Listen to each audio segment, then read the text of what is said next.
INFJs are often described as the most complex and mysterious of the 16 Myers-Briggs types. That's an understatement. And they have this magnetic quality that draws people in. But there's a twist. They're also frequently abandoned or misunderstood by the very people who admire them. So why does this happen? Well, today we're going to break down 5 reasons why INFJs are initially admired but ultimately left behind. Reason number 5, the INFJ's deep empathy and intuition. INFJs can sense what others are feeling even when those people aren't saying a word. We often seem to understand people on a level that most others can't. We pick up on emotions or hidden motives with scary accuracy. People often admire INFJs for their ability to listen without judgment and for their desire to help others heal and grow. And our insights, they often feel like advice from a wise old soul, sometimes much older than we actually are in real life. But very often, people get pretty weirded out by our predictions about the future. They literally cannot see how us INFJs can see how the future will play out so clearly. And this has led to the INFJ being coined, especially on the internet, as a psychic. But we're actually just really good at putting together patterns that we've seen in the past and then extrapolating about what will happen in the future. Still, that doesn't stop people from thinking of us as some kind of a wizard. You're a wizard, Harry. I'm a what? And often it can make them uncomfortable and maybe even a bit jealous of our predictive abilities. And they end up ghosting us. Reason number 4, the INFJ's visionary nature. INFJs are often admired for their visionary thinking. We're always thinking ahead, imagining ways to make the world a better place. And we often have big ideas, and a lot of times those big ideas challenge the status quo. And this makes us incredibly inspiring to other people. Well, some other people anyway. These people love being around INFJs because the INFJ's passion and vision are contagious. A certain percentage of people can feel that deep purpose that we have, and those are the people who end up being drawn to you. But again, there are not many people who can keep up with an INFJ's growth mindset long term. And over time, people may feel like they're unable to match our level of ambition, our level of enthusiasm, and our level of interest in particular things. And this can create distance because most people like to live in the box that society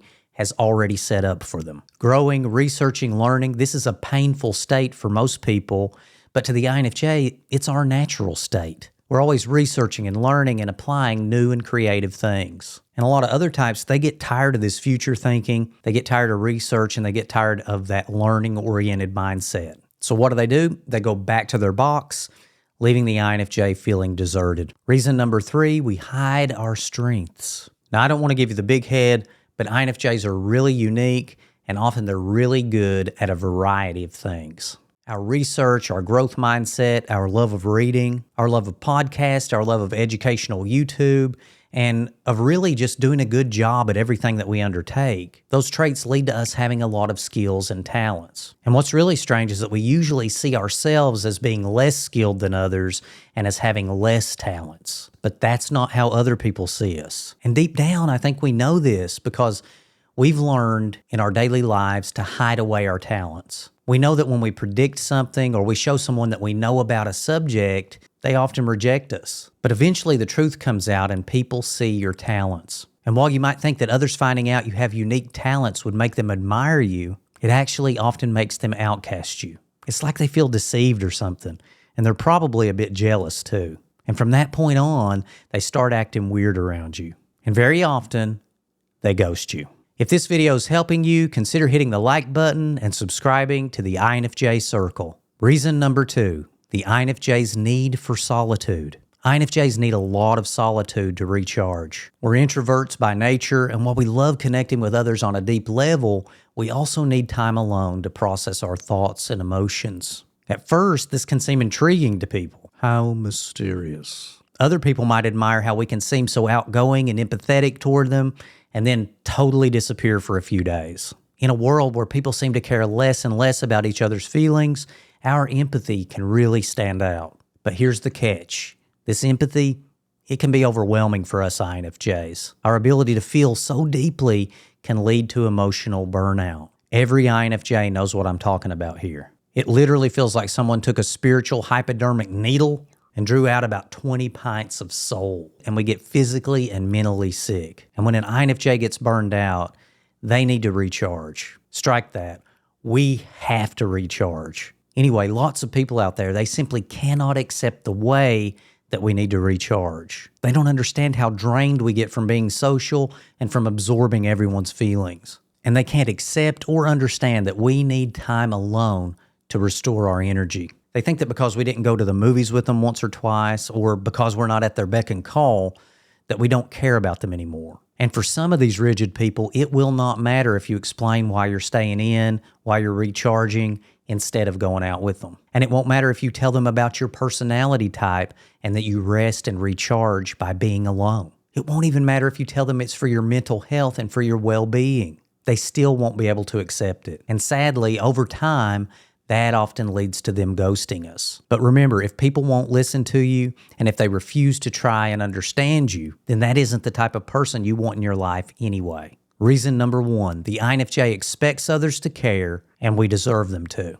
INFJs want to have deep and meaningful friendships, and they expect their friends to care about them and to care about the friendship. INFJs don't settle for superficial connections, and we need someone who can meet us halfway emotionally and intellectually. And because INFJs have both sides of the coin, the intellect and the emotion, there's not many people who fit the bill. Now, this can cause dissatisfaction on both sides. So sometimes people think the emotional qualities of the INFJ are too much for them. Sometimes the INFJ sees someone and they think, okay, this person is not deep enough for me. But that raises the question, should INFJs lower their standards for friendships? I don't think so. Should Michael Jordan have been satisfied to play at local rec centers or YMCAs? Or did he do the right thing by playing in the NBA with people on his level? Now, I understand that it may sound arrogant to some people comparing INFJs to Michael Jordan, but I think we really do need to realize just how rare it is to be able to have access to both emotion and logic.